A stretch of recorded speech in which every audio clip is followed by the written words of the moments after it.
আমায় ছিঁড়ে খাও হে শগুন, হে সীমান্তের শগুন, এক্ষুনি ছিঁড়ে খাও আমাকে।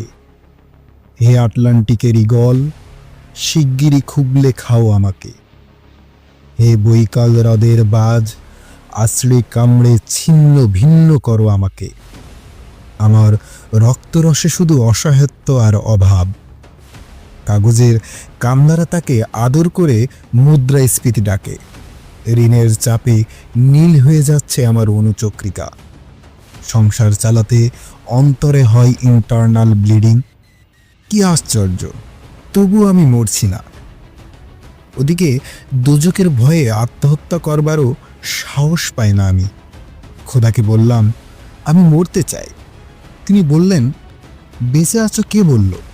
সহস্রাব্দ উন্নয়নের সাক্ষী হিসেবে রাজা তোমাকে মমি করে রেখেছে। বাজারে দীর্ঘশ্বাস ফেললে নাকি রাজ্যের ভীষণ বদনাম হয়। রাজারও মন খারাপ হয় খুব। কোতোয়ালেরা ফরমান জারি করেছে আমাকে সারাক্ষণ হাসতে হবে, নইলে দেশি কুকুর ও বিদেশি মাগুরকে একবেলা ভালো মন্দ খাওয়ানো হবে আমার মাংস দিয়ে। নিত্যদিনের ব্রয়লার ভুঁড়ি নাকি ওদের ভালো লাগে না, অথবা আমাকে ভাগ করে দিয়ে বেচা হবে। মানুষেরও তো মানুষ খাওয়ার স্বাদ হতে পারে, তাই না? ভাগ্যিস তা বিদেশি সুপার শপে বিক্রি হবে না।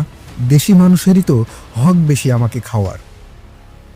এই দোজকি যখন নিয়তি, তখন আমি উদ্দাম হয়ে ডাকছি দুনিয়ার শ্রেষ্ঠ মাংসাশী বিহগাদের।